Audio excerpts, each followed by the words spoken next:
Hallelujah, praise the lord.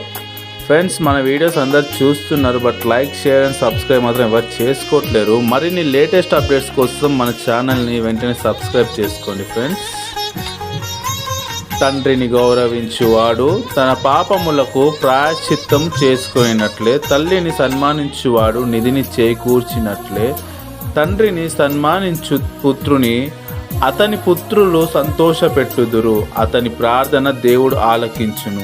తండ్రిని ఆదరించువాడు దీర్ఘాయుష్మంతుడగును, తల్లిని సంతోషపెట్టువాడు దేవునికి విధేయుడై ఉండెను. అవును ప్రియ స్నేహితుడా, ఈరోజు వాక్యం మనతో ఇలా మాట్లాడుచుంది. తల్లిదండ్రులను గౌరవించమనేసి అంటుంది, వాళ్ళని సన్మానించమంటుంది. మరి తల్లిదండ్రులను గౌరవిస్తే మరి మనం నిధిని చేకూర్చుకున్నట్లంటండి, మరి దీర్ఘాయుష్మంతులం అవుతామంట. మరి తల్లిని సంతోషపెట్టువారు దేవునికి విధేయులై ఉంటారంట అండి. మరి మన వాక్యానుసారంగా ఈ రోజున జీవిస్తూ